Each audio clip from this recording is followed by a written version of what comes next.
ಇನ್ನು CCTV ಹಾಕಿದ್ರೆ ಏನಾಗುತ್ತೆ? ಏನಾದ್ರೂ ಇಲ್ಲಿಗಲ್ ಆಕ್ಟಿವಿಟೀಸ್ ಏನಾದ್ರೂ ಮಾಡ್ತಾರ, ಅಕ್ರಮ ಚಟುವಟಿಕೆ ಏನಾದ್ರೂ ಮಾಡ್ತಿದಾರ ಕಚೇರಿಯಲ್ಲಿ, ಅದಕ್ಕೆ ಅಡ್ಡಿ ಆಗತ್ತೆ ಅನ್ನೋ ಕಾರಣಕ್ಕಾಗಿ ಹಾಕಬೇಡಿ ಅಂತ ಹೇಳ್ತಾ ಇರೋದಾ?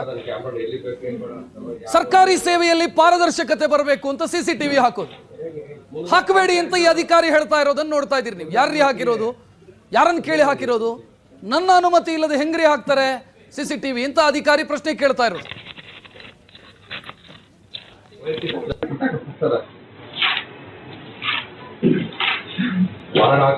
ಕ್ಯಾಮ್ರಾ ಎಲ್ಲಿ ಬೇಕು ಏನ್ ಬೇಡ ಯಾವ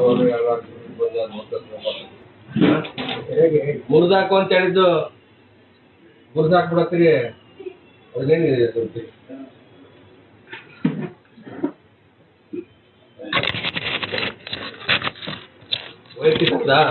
ವೈರು ಇದು ವೈರು ಕಣ ಇದು ವೈರು ಕಣ ಸರ.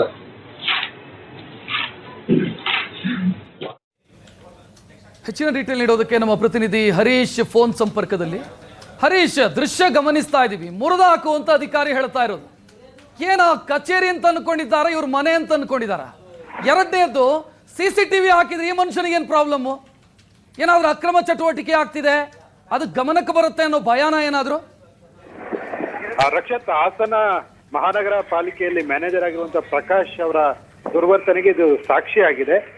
ಈ ಒಂದು ವ್ಯಕ್ತಿ ತನ್ನ ಮನೆಯಲ್ಲಿ ಏನು ಪರ್ಮಿಷನ್ ತೆಗೆದುಕೊಂಡು CCTV ಹಾಕಬೇಕು ಅನ್ನುವ ರೀತಿಯಲ್ಲಿ ಅದು ಸರ್ಕಾರಿ ಕಚೇರಿ, ಆ ಕಚೇರಿಯಲ್ಲಿ ನಾನು ಕೆಲಸ ಮಾಡ್ತಿರೋ ವ್ಯಕ್ತಿ ಅನ್ನೋದನ್ನ ಮರೆತಂತೆ ದುರ್ವರ್ತನೆಯನ್ನ ತೋರಿದ್ದಾರೆ. ಜೊತೆಗೆ ಅವ್ಯಾಚ್ಯ ಪದವನ್ನ, ಆಕ್ಷೇಪರ ಪದವನ್ನು ಸಹ ತನ್ನ ಮಾತಿನಲ್ಲಿ ಹೇಳಿರ್ತಕ್ಕಂಥದ್ದು. ಅಲ್ಲಿ ಕೆಲಸ ಮಾಡುವಂತ ಅಟೆಂಡರ್ಗೆ ಮುರಿದಾಕು, ಏನ್ ನೋಡ್ತಾ ಇದೆಯಾ ಮುರಿದಾಕು ಅನ್ನುವಂತ ಮಾತುಗಳಿಂದ ಒಂದು ರೀತಿ ಧಮಕಿ ರೀತಿಯಲ್ಲಿ ಹೇಳ್ತಾರೆ. ಜೊತೆಗೆ ಇದು ನನ್ನ ಕಚೇರಿ, ಇದಕ್ಕೆ ಕಚೇರಿಗೆ ನನ್ನ ಅನುಮತಿ ಇಲ್ದಲೆ ಯಾರು CCTV ಹಾಕಿರೋದು ಅನ್ನುವಂತಹ ಮಾತನ್ನು ಸಹ, ಉಡಾಫೆಯ ಮಾತನ್ನು ಸಹ ಅಧಿಕಾರಿ ಆಗಿರೋದನ್ನ ಆ ಒಂದು CCTV ದೃಶ್ಯದಲ್ಲಿ ಗಮನಿಸಬಹುದಾಗಿದೆ.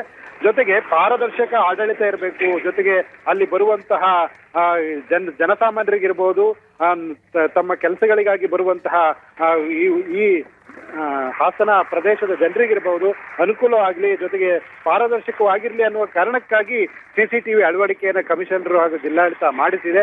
ಆದ್ರೆ ಆ ಕಚೇರಿಯಲ್ಲಿ ಇವರ ಈ ಒಂದು ಮಾತಿಂದ ಅದರ ಮೇಲೆ ಅನುಮಾನ ಬರುವಂತದ್ದೇನು ಅಂದ್ರೆ, ಅಲ್ಲಿ ಅವ್ಯವಹಾರವನ್ನ ಅವರು ನಡೆಸ್ತಾ ಇದ್ದಾರಾ, ಹಾಗಾಗಿ ಅವರ ಅಕ್ರಮಕ್ಕೆ ಕಡಿವಾಣ ಹಾಕೋದಕ್ಕೆ CCTV ಹಾಕಿದ್ದಾರೆ ಅನ್ನುವಂತಹ ಭಾವನೆ ಆತನಲ್ಲಿ ಬಂದು ಈ ರೀತಿಯ ಪ್ರಶ್ನೆಯನ್ನು ಮಾಡಿದ್ದಾರೆ ಅನ್ನುವಂತಹದಕ್ಕೆ ಅವರ ಉಡಾಫೆಯ ಮಾತುಗಳು ಸಾಕ್ಷಿಯಾಗಿದೆ.